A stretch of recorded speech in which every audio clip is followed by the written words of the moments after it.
ఈరోజు రెండో రోజు ఏదైతే వరద కార్యక్రమాలపైన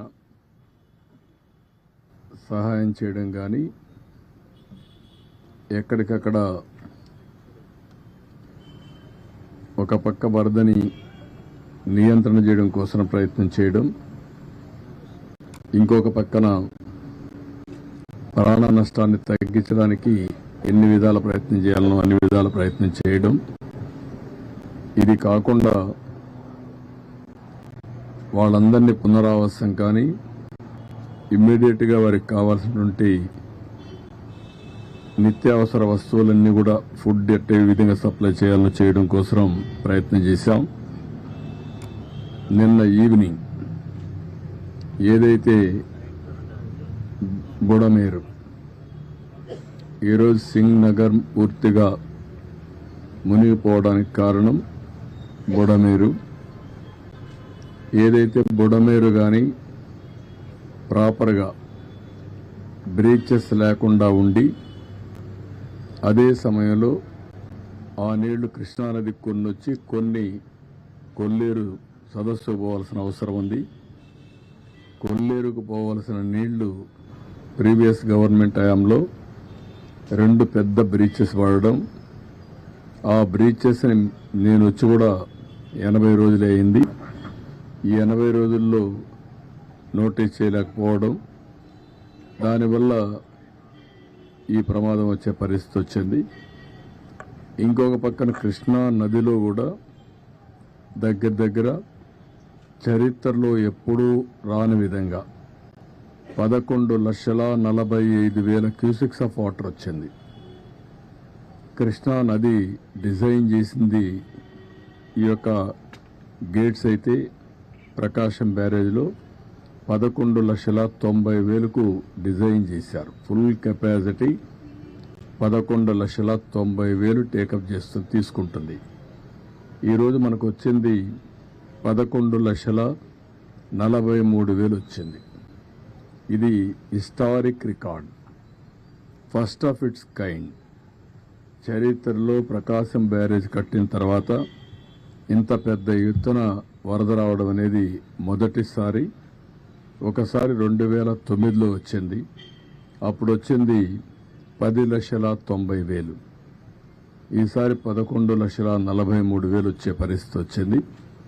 ఇది దానివల్ల కూడా మీరు ఒకసారి చూస్తే భవానీపురంలో ఏదైతే రోడ్డు క్రాస్ అయ్యి అక్కడి నుంచి స్వాతి థియేటర్ ఇవన్నీ కూడా ఆ ఏరియా సబ్మర్జ్ అయ్యే పరిస్థితి వచ్చింది. అదే సమయంలో ప్రికాషన్ తీసుకున్నటువంటి కృష్ణ లంకలో ఒక పక్క నేనున్నప్పుడు ఒక వాల్ కట్టాం. తర్వాత అక్కడ మున్సిపల్ కార్పొరేషన్ ఆ ట్రీట్మెంట్ ప్లాంట్ పెట్టి దాని మీద నీళ్లు రాకుండా ఉండడానికి ఒక వాల్ కట్టారు. అప్పుడు మేము కట్టింది 18 అడుగులు కట్టాం, వాళ్ళు కట్టింది 14 అడుగులు కట్టారు. దాని పక్కన కొత్త గవర్నమెంట్ వచ్చినాక కట్టారు. ఏదైతే 14 అడుగులు కట్టారో ఆ 14 అడుగులు పొంగి కృష్ణా నుంచి నీళ్లన్నీ కూడా కృష్ణ లంకలోకి వచ్చే పరిస్థితికి వచ్చాయి. ఇది ఎప్పుడు కూడా ఊహించని పరిణామం. ఇంకొక పక్కన ఏదైతే ఈరోజు భవానీపురంలో స్వాతి థియేటర్ ద్వారా వచ్చే నీళ్లన్నీ మళ్ళీ ఆ నీళ్లని కూడా వ్యాంబే కాలనీకి ఇవన్నీ వచ్చేసి మొత్తం కలిసిపోయే పరిస్థితి వచ్చింది. ఇది ఏ విధంగా హ్యాండిల్ చేయాలనో అన్ని విధాల ప్రయత్నం చేశాం. కానీ ఈరోజు ఏదైతే వాటర్ రిసీడ్ అయిన తర్వాత కృష్ణా నుంచి అక్కడ భవానీపురంకి వచ్చే నీళ్లు తగ్గాయి, ఓవర్ఫ్లో తగ్గింది, అది కంట్రోల్ అయింది. కృష్ణా లంకలో కూడా కంట్రోల్ అయ్యే పరిస్థితి వచ్చింది. అయితే ఇంకా ఏదైతే ఇక్కడ ఉండే మనం సింగ్ నగర్లో ఉండే ఇది మాత్రం ఇంకా నీళ్లున్నాయి. ఒక 1.5 అడుగులు తగ్గాయి. ముందు కంటే నిన్నటి కంటే కూడా అక్కడ కూడా కొద్దిగా తగ్గాయి. అయితే నిన్న సాయంత్రం నుంచి అన్ని విధాల ప్రయత్నం చేశాం. నేను వస్తానే ఇమ్మీడియట్గా కేంద్ర మంత్రికి కూడా ఫోన్ చేసి ఎన్డీఆర్ఎఫ్ను పంపించమన్నాం. వాళ్ళైతే ట్రైన్డ్గా ఉంటారు, బోట్లు వస్తాయి, మనుషులు వస్తారు, ట్రైన్డ్గా ఉంటారు కాబట్టి ఇమ్మీడియట్గా ఆపరేషన్ దిగ్గలుతారనే ఉద్దేశంతో వాళ్ళు రమ్మన్నాం. ఇప్పటికే నిన్నటికే చాలామంది వచ్చారు, ఈరోజు ఉదయానికే వచ్చారు, ఈరోజు కూడా కొంతమంది వస్తున్నారు. రేపు ఉదయానికంతా 30 టీములు, టీముకు 4 బోట్లు అంటే 120 బోట్స్తో రేపు ఆపరేషన్ చేసే పరిస్థితికి వచ్చారు. వీళ్ళు కాకుండా మన దగ్గరుండే ఫిషరీస్ డెవలప్మెంట్ కార్పొరేషన్లో ఉండే బోట్లు తీసుకున్నాం. అవి కూడా ఒక 30-40 బోట్ల పైన 40-50 దాకా తీసుకున్నాం. అవి కూడా ఆపరేషన్కి పెట్టాం. ఈరోజు ఇవన్నీ చేసి చాలా వరకు కొంతవరకు రీచ్ అయ్యాం. ఇంకా చివరి ప్రాంతాల్లో రీచ్ కాలేకపోయాం. నాకు కూడా చాలా బాధ ఉంది. ఎందుకంటే ఎన్ని ప్రయత్నాలు చేసినా, ఎంత పుష్ చేసినా, అధికార యంత్రాంగాన్ని ఎంత మేమందరం కలిసి వర్కౌట్ చేసినా లాస్ట్ మైల్లో మేము ఫుడ్ సప్లై చేయలేకపోయాం. దానికి కారణం వచ్చిందంతా కూడా బిగినింగ్లో ఉండే వాళ్ళల్లో ఎమోషన్ రావడం, వాళ్ళకు కూడా అవసరం రావడం, అక్కడి నుంచి ఎక్కడికక్కడ వాళ్ళు ఫైట్ చేసి తీసుకునే పరిస్థితి రావడం, లాస్ట్ మైల్కి రీచ్ కాలేకపోవడం. ఎవరు పోయినా బిగినింగ్లో ఈ పక్క చేసుకుంటూ ఇటే రావడం జరిగింది. దీనివల్ల చాలా ఒక బాధ, మానవత్వానికి చాలా బాధ వేసే పరిస్థితి వస్తుంది. ఓసారి నిస్సహాయత, ఇంకొకసారి బాధ. ఎందుకంటే చాలామంది ఈరోజు చూస్తే చాలా ప్యాథెటిక్ స్టోరీస్. నేను సాయంత్రం మళ్ళీ వెళ్ళాను. నేను 6-7 సార్లైనా వెళ్ళుంటాను. నేను సకల విధాల ప్రయత్నం చేస్తున్నా. ఎట్టి పరిస్థితుల్లో లాస్ట్ మైల్కి ఇవ్వాలనేది నా యొక్క ప్రగాఢమైనటువంటి ఆకాంక్ష. ఎట్టి పరిస్థితులు చేయాలనే దృఢ సంకల్పం. కానీ ఎన్ని చేసినా చేయలేకపోతే ఈరోజు నేను చూస్తే ఒకసారి చాలా బాధేస్తుంది. ఒక అతను 1 సంవత్సరం అబ్బాయి తీసుకొని వచ్చాడు. తీసుకొని వచ్చి ఏడుస్తున్న దగ్గరికి వచ్చి, నా భార్య వదిలేసి వచ్చాను ఈ పిల్లవాడి కోసరం, వీడిని బతికించుకోవడం కోసరం నేను భార్యను కూడా వదిలిపెట్టి ఇక్కడ వచ్చాను, పలానా ఇంట్లో ఉంది, నా భార్యను తీసుకురండి అని చెప్పి ఏడ్చే పరిస్థితికి వచ్చాడు. ఒక పెద్ద ఆయనైతే వైఫ్, డాటర్, మా ముందరిని ఆ వైఫ్ పెయింట్ అయిపోయే పరిస్థితికి వచ్చింది. ఆవిడ్ని తీసుకురావడానికి సమస్యలు. ముసలవాళ్ళు నడవలేరు, బాగా వర్షపు నీళ్లు తడిచిపోయారు. తడిచిపోయిన తర్వాత బట్టలు కూడా లేవు, రోడ్డు మీద కూర్చునే పరిస్థితికి వచ్చారు. అవన్నీ చూసినప్పుడు ఎంత నిస్సహాయ స్థితిలో ఉన్నాం, ఎంత బాధాకరమైన పరిస్థితిలో ఉన్నాం అనే బాధ కలుగుతుంది. అందుకే ఈరోజు మళ్ళీ ఆలోచించాం. ఈరోజు స్పష్టంగా 32 డివిజన్లకి 32 సీనియర్ ఐఏఎస్ ఆఫీసర్లు పెట్టారు. అదే మరిగా 149 గ్రామ సచివాలయాలు కార్పొరేషన్లో ఉన్నాయి. 30 గ్రామ సచివాలయాలు రూరల్ ఏరియాలో ఉన్నాయి. 179 ఉన్నాయి. 179కి 179 మంది ఇన్ఛార్జెస్ పెట్టాం. ఒక గ్రూపు 2 సర్వీస్ కింద, ఐఏఎస్ కింద ముఖ్యమైన నాయకులను పెట్టాం. వీళ్ళకందరికీ ఒక బోట్ కానీ, ఒక వెహికల్ కానీ, ఎక్కడెక్కడ ఏమున్నాయో అవన్నీ అనలైజ్ చేశాం. ఉదాహరణ, కొంతమంది నడిచిపోయే పరిస్థితి వస్తుంది. ఇప్పుడు బాగా వెసులుబాటు వచ్చింది కాబట్టి ఒక ట్రాక్టరో ఒక వ్యానో పెట్టుకొని ఫుడ్ పాకెట్స్ అన్ని డిస్ట్రిబ్యూట్ చేసే పరిస్థితి వస్తుంది. కొంతమంది బోటే కావాల్సి వస్తుంది, బోటు ద్వారా ఇవ్వాలి. కొంతమంది ఏదైతే నడిచి కూడా నేను చెప్పాను ఇచ్చే అవకాశం వస్తుంది. కొన్ని ప్రాంతాల్లో ఓసారి రీచ్ కాలేనప్పుడు, రీచ్ అయినా కూడా సరిగా చేయలేనప్పుడు 6 హెలికాప్టర్లు ఉన్నాయి. హెలికాప్టర్ల ద్వారా ఫుడ్ అంతా కూడా డ్రాప్ చేసే పరిస్థితి వస్తుంది. దానికి కూడా ప్రణాళికలు తయారు చేశాం. రేపంతా ఒక 6 హెలికాప్టర్ కూడా పనిచేస్తాయి. ఈరోజు కొత్తగా ఒక వినూత్నంగా ఏదైతే డ్రోన్స్ అన్ని ఒక 8-8 డ్రోన్స్ పెట్టి ఒక 10,000 మందికి ఫుడ్ పాకెట్స్ అందజేయగలిగాం. ఈరోజు నేను చూశాను, కొంతమంది మేము ఫుడ్ ఇస్తే ఆ ఫుడ్ అవసరం ఆ ఫుడ్ని వాటర్లో కూడా లాక్కపోయే పరిస్థితికి వచ్చారు మొయ్యలేక. వాటర్లో మోసుకొని వెళ్తే కంటామినేషన్ వచ్చే ప్రమాదం వస్తుంది. ఆ కంటామినేషన్ వస్తే లేనిపోని రేపు డయారియా ఇవన్నీ అనేక సమస్యలు వస్తాయనే ఉద్దేశంతో ఇప్పుడు ఈ డ్రోన్స్ పెట్టి, డ్రోన్ అయితే చాలా ఈజీగా వెహికల్ నుంచి నేరుగా బిల్డింగ్ పైకి పంపిస్తారు. ఆటోమేటిక్ తీసుకోగలుగుతున్న 2 minutesలో ఆపరేషన్ అవుతా ఉంది. రేపు ఒక 30-35 డ్రోన్స్ కూడా పెట్టాం.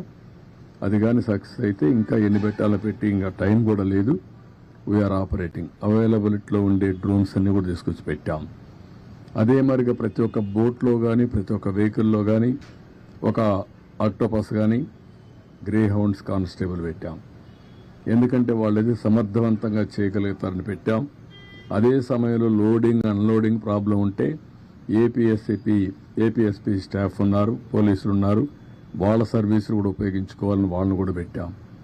అంటే ఇవన్నీ కూడా ఎందుకు చేస్తున్నామంటే ఎక్కడ కూడా ఒక చిన్న నిర్లక్ష్యం ఉండకూడదు.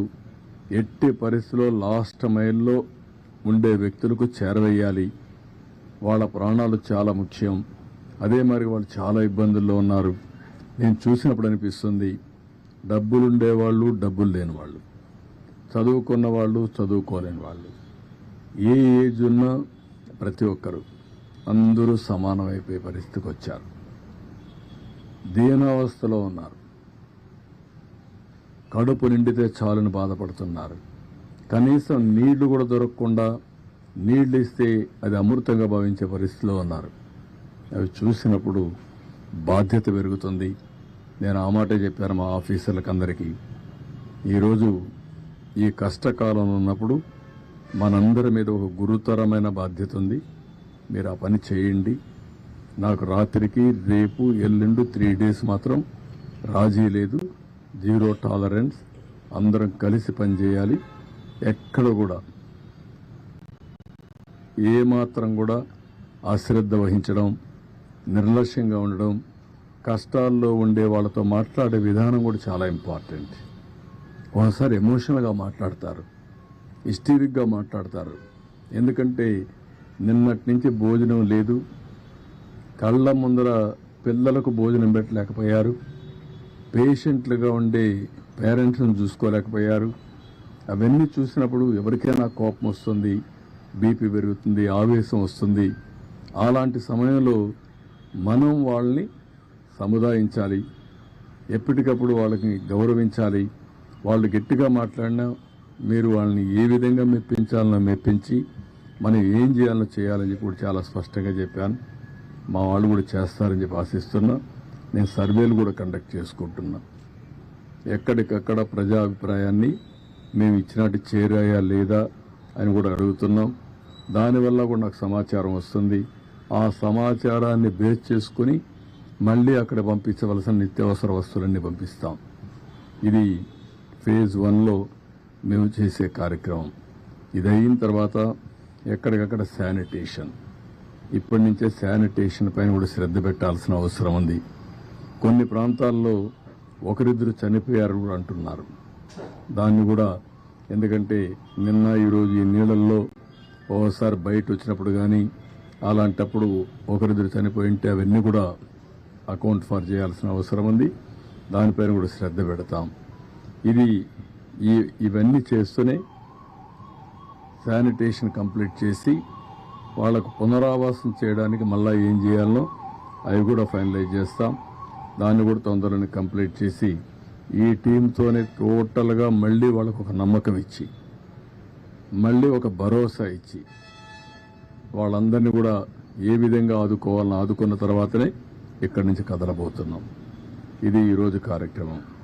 కానీ ఏమీ తెలియని నాయకులు కనీసం వీళ్ళ పీరియడ్లో ఆ రోజు ఏదైతే మనం ఈ డ్రైన్, బుడమేరు డ్రైన్ కనీసం బ్రీచ్ అయింది కూడా తెలియదు. బుడమేరుకు గేట్లు ఉన్నాయని మాట్లాడతారు. వీళ్ళు ఎట్లా సీఎంలు అయ్యారని నాకైతే అర్థం కాదు. అది నేరుగా వస్తుంది, దానికి కాలువలో వచ్చి పోతే కృష్ణాకి వెళ్తుంది, అది కూడా తెలిసి ఉండదు. లేకపోతే కొల్లేరుకు పోతుంది. తెలియాలని లేదు, కనీసం తెలుసుకోవాలని ఉండాలి. అది కూడా తెలియకుండా మాట్లాడే పరిస్థితి. ఇంకొక పక్క మా ఇల్లు కాపాడుకోవడానికి బుడమేరుకు నీళ్లు పంపించామంట. ఏం మాట్లాడతారండి? ఎంత అజ్ఞానం, లేకుంటే విచ్చలవిడితనం. ఏది చెప్పినా నమ్మతారని, ఏదో ఒకటి వాగితే ఏమీ చేయలేదని. వచ్చింది వర్షాలు నిన్న రాత్రి జరిగింది. తెల్లవారే కొందుకు అందరం పరిగెత్తి ఎక్కడెక్కడుందో అన్ని జిల్లాల్లో కూడా ఫుడ్ పాకెట్స్ తయారు చేసి కొన్ని ఎయిర్ లిఫ్ట్ తీస్తున్నాం, కొన్ని తెప్పిస్తున్నాం. ఇక్కడ హోటలర్స్ అందరికీ చెప్పాను, ఇది మీ బాధ్యత. గవర్నమెంట్ ఈరోజు మేము డిమాండ్ చేస్తున్నాం, కమాండ్ చేస్తున్నాం, ఆదేశాలు ఇస్తున్నాం. ఎవ్వరికి ఎగ్జామ్షన్ లేదు.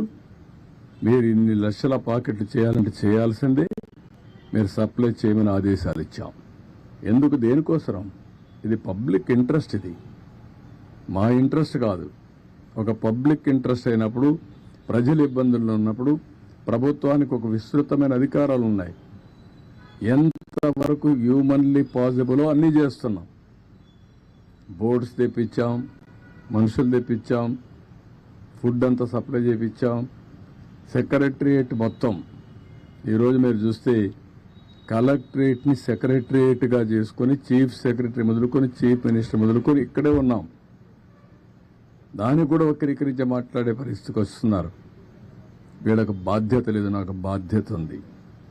హరికేన్ తుఫాన్ 96-97 రాజమండ్రి ఆర్డీఓ ఆఫీస్ని సెక్రటరియట్గా చేసుకుని ఆల్ సెక్రటరీస్ని రమ్మని వారంలో మళ్ళీ అన్ని పనులు పూర్తి చేసి నార్మల్సీ తెచ్చిన తర్వాతనే హైదరాబాద్కి వెళ్ళాను. ఆ రోజు మొత్తం మీరు చూస్తే 21 సీట్లుంటే 99 ఎలక్షన్లో 20 సీట్లు మేము గెలిచాం. అదే విశాఖపట్నం ఉద్హూద్. నేరుగా నేను విశాఖపట్నం ఉద్హూద్ తుఫాను వచ్చినప్పుడు వచ్చి అక్కడే ఉండి అసాధ్యం అనుకునే దాన్ని ఒక వారంలో సాధ్యం చేశాం. ఎవరు మెషర్ చేసినా ప్రీ హుదూద్, పోస్ట్ హుదూద్ అని విశాఖపట్నాన్ని అభివర్ణించే పరిస్థితికి వచ్చారు. అందుకే లాస్ట్ ఎలక్షన్లో 4 సీట్లు గెలిచాం. ఈసారి అతిపెద్ద మెజారిటీతో గెలిచాం. తిత్లీ అక్కడే ఉన్నాం. ఆ రోజు కూడా సెక్రటరియట్ పండగలున్నా కూడా కాదని అక్కడ ఉన్నాం. 5 ఏళ్లు అంటే ప్రభుత్వం మంత్రి కానీ ముఖ్యమంత్రి కానీ ఎవరైనా సరే ఒక్కరోజు ఫీల్డ్కి వచ్చారా? ఒక్కరోజు వచ్చాడు ఫీల్డ్కి. అది కూడా రెడ్ కార్పెట్ వేసి పెద్ద ఎత్తున ఫీల్డ్ విజిట్ చేశాడు. మామూలు కార్పెట్ వేసుకొని ఫీల్డ్ విజిట్. ఇప్పుడు పాపం విధి లేని పరిస్థితిలో బురదలో దిగాడు. ఎందుకు? దిగకపోతే గతి లేదు కాబట్టి. ఏంటి రాజకీయాలు, చెత్త రాజకీయాలు? ఏం మాట్లాడుతున్నారు మీరు?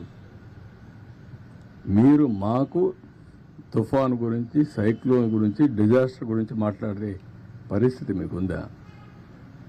తెలుగుదేశం పార్టీ ఎప్పుడు కూడా ఒక బాధ్యత కలిగిన పార్టీ. ఎవరికి ఎక్కడ కష్టమున్నా సమర్థవంతంగా, అది కూడా ఒక శ్రద్ధతో పనిచేసే పార్టీ. పేదవాడికి ఎక్కడా ఇబ్బంది లేకుండా చేయడం కోసం అన్ని విధాల ప్రయత్నం చేసే పార్టీ. దాన్ని వెకిలి చేసి మాట్లాడడం, లేకపోతే వీళ్ళ యొక్క క్రిమినల్ నేచర్, ఆ క్రిమినల్ నేచర్తో ఏం చేస్తారో తెలియదు మనకు. వాళ్లే నేరాలు చేసి ఆ నేరాలు వేరే వాళ్ళపైన వేసి తద్వారా రాజకీయ లబ్ధి పొందాలని ప్రయత్నం చేస్తారు. చాలామందికి అనుమానం ఉంది రాష్ట్రంలో, ఏంటి ఇవన్నీ ఎట్ట జరుగుతున్నాయని. మామూలుగా నా గవర్నమెంట్లో, నేను ఎప్పుడు గవర్నమెంట్లో ఉన్నా, రౌడీజం కానీ, ఫ్యాక్షన్ పాలిటిక్స్ కానీ, వైలెన్స్ కానీ, లా అండ్ ఆర్డర్ వైలేషన్స్ కానీ ఎప్పుడు ఉండవు. అలాంటిది ఈ మధ్యకాలంలో అక్కడక్కడ తోక తిప్పే పరిస్థితికి వస్తున్నారు. తోక తిప్పే పరిస్థితికి వస్తున్నారు అంటే కొంతమంది రాజకీయ ముసుగులో పెత్తనం చేయొచ్చు, తప్పించుకోవచ్చు అనుకుంటున్నారు. కానీ రాజకీయ ముసుగులో మీరు తప్పించుకోలేరు. ఇష్ట ప్రకారం చేస్తే ఎవరిని వదిలిపెట్టాం. మొన్నే గుడ్లవల్లేరులో మీరు చూశారు. ఏం మాట్లాడారండి మీరు? మాకు సిన్సియారిటీ ఉంది. అందుకే నేను ఫారెన్సిక్ ఎక్స్పర్ట్స్ అందరినీ తీసుకొచ్చి నేషనల్ లెవెల్లో ఉండే మేధావులతో అందరితో పెట్టి ఎక్స్పర్ట్స్తో పెట్టి కేసు ఎస్టాబ్లిష్ చేస్తాం. తప్పు చేశారని తెలిస్తే ఎంత పెద్దవాడున్నా వాడిని వదిలిపెట్టాం. దాన్ని ఎస్టాబ్లిష్ చేయడానికి చేస్తే దానిపైన కూడా ఇష్ట ప్రకారం మాట్లాడే పరిస్థితికి వచ్చారు. ఇవన్నీ తప్పుడు ఆరోపణలు కట్టిపెట్టండి, వాస్తవాలు మాట్లాడండి. ఏమీ తెలియకుండా బుడమేరు గేట్లు ఎత్తలేదు, ఎత్తారు అని మాట్లాడడం, లేకపోతే ముఖ్యమంత్రి గారి ఇంటికి ముంపు గురి కాకుండా ఏంటంటే గురి అయితే నీళ్లు వచ్చాయి, వస్తాయి, ఏమైపోతుందండి? అందరి ఇళ్ళకు వచ్చాయి. మొత్తం విశాఖపట్నం సగం మునిగింది, నీళ్లు వచ్చాయి. నీళ్లు వచ్చినప్పుడు ఏమవుతుంది? అదే మరిగా అమరావతి ఏదో నీళ్లు వచ్చేసే అమరావతి మునిగిపోయింది, అమరావతి దాని మీద ప్రాపగండా. ఏమీ జరగలేదు అక్కడ. ఇలాంటి తప్పుడు ప్రచారం చేసి తప్పుడు ఇది చేసి ఏదో రాజకీయ లబ్ధి పొందాలనుకుంటున్నారు. ఇది కరెక్ట్ కాదు. నేను ఎప్పుడూ 45 ఏళ్లు నా రాజకీయ జీవితంలో ఇంత పనికిమాలిన పార్టీని, పనికిమాలిన ప్రచారాన్ని ఎప్పుడు చూడలేదు. ఏది ఏమైనా తెలుగుదేశం పార్టీ చాలా స్పష్టంగా ఉంటాం. ఎక్కడికక్కడ ఇలాంటి తప్పుడు ప్రచారాల్ని ఖండిస్తూ ఎవరైనా సరే నేరాలు చేసి రాజకీయ లబ్ధి పొందాలనుకుంటే మాత్రం చాలా స్పష్టంగా ఉంటాం. ఆ విషయం గుర్తుపెట్టుకోవాల్సి హెచ్చరిస్తున్నాం. ఎవరికి ఇవ్వాలి, ఎవరికి ఇవ్వాలి ఇన్ఫర్మేషన్ తెలియదా? గేట్లు ఎత్తడంలో ఇన్ఫర్మేషన్ ఇవ్వలేదా? ఏ గేట్లు అయితే ఎప్పుడు ఇన్ఫర్మేషన్ ఇవ్వాలి? ఫస్ట్ నుంచి ఎవ్రీడే మీరు, నేను, ప్రజలు అందరికి, రైతులకు ఇన్ఫర్మేషన్ ఇవ్వలేదా? ఆల్ ప్రాజెక్ట్స్ని జాగ్రత్తగా మేనేజ్ చేస్తూ ఏ ప్రాజెక్టులో ఎంత వాటర్ ఉందని చెప్పలేదా? పైన ఎంతెంత వాటర్ వస్తుందని ఎప్పటికప్పుడు చెప్పలేదా? ఏ రోజు జరిగింది? లాస్ట్ డే ఏదైతే మన సైక్లోన్ క్రాస్ అయ్యేది శ్రీకాకుళంలో, కళింగపట్నంలో క్రాస్ అవుతుందనుకుని అక్కడే క్రాస్ అయింది. క్రాస్ అయిన తర్వాత ఈ రెయిన్ఫాల్ అంతా కళింగపట్నంలో పడుతుంది అనుకుంటే అంత మునుపంతా రెయిన్ అంతా పడింది గుంటూరు, కృష్ణాలో పడింది. ఆ తర్వాత ఖమ్మం, నల్గొండలో పడింది. నల్గొండ, ఖమ్మంలో పడింది. మళ్ళా ఎక్కడికి వచ్చింది? నేరుగా ప్రకాశంకి వచ్చింది. ఈ మన బుడమేరు కానీ పక్కనుండే ఇంకా కొన్ని డ్రైన్స్ కానీ అన్నిట్లో నీళ్లు వచ్చాయి. దాంట్లో వచ్చిన అడిషనల్గా వచ్చే వాటర్ ఇది శ్రీశైలం అప్పటికే నిండిపోయింది, నాగార్జునసాగర్ నిండింది, పులిచింతలు నిండింది.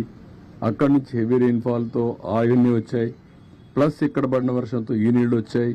ఇక్కడ ఎక్కువ వర్షం పడింది, లోకల్ క్యాచ్మెంట్లో నీళ్లు వచ్చాయి.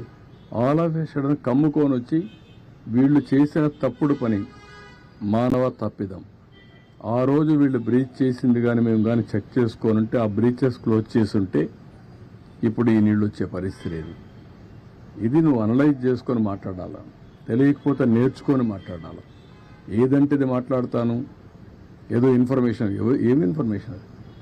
ఈరోజు నిన్న జరిగితే ఈరోజు అన్ని జిల్లాల్లో కూడా వండించి తీసుకొచ్చి 3,50,000 మందికి ఇప్పటికి తిండి పెట్టాం. ఇంకొక 1,00,000 మందికి పెడతాం. ఇప్పుడు రాత్రికి కూడా ఇస్తున్నాం. ఎక్కడ చేయలేదంటే రెడీనెస్ రాత్రికి ఇప్పుడే కదండి.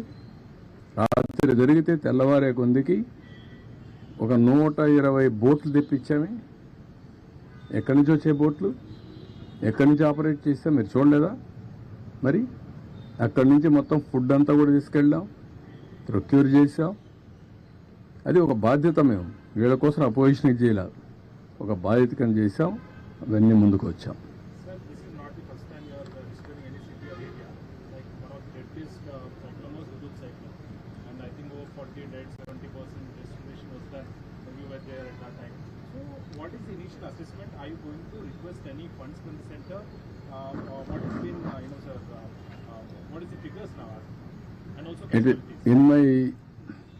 carrier, this is the biggest disaster. Never in the past we had some events, either Hudhud, hurricane, Titli, but compared to that, here human suffering, property loss is the biggest. We are requesting Government of India to declare as national calamity. We will send all the reports to them. We will request Government of India to give some funds liberally to complete all these things, and also how to recover loss for the people. Any figures, sir? Tomorrow, day after tomorrow, I will give you.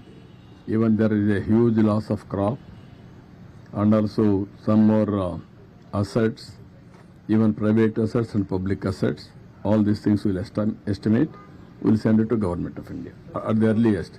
That's why first I reported to Home Minister. I seek his assistance, and also I requested PM. He also responded positively. Both I have briefed them. Next step is we request them to help us. So, Budamir control లో వచ్చినట్టుగానే భావించాలి మొత్తం ఎంతమంది yeah water అయితే స్లోగా తగ్గుతుంది. ఇప్పటికే 1.5 feet తగ్గింది. రాత్రికి ఇంకా తగ్గచ్చు. ఇక్కడ కూడా మీరు చూస్తే 11,20,000 క్యూసిక్స్ వచ్చాం 8 o'clockకి. ఇప్పుడు ఇంకా తగ్గుతుంది. కాబట్టి కృష్ణా నదిలో కూడా తగ్గింది, బుడమేరు కూడా తగ్గుతా ఉంది. అందుకని సిటీ కూడా కొద్దిగా ఈజ్ అవుట్ అవుతా ఉంది.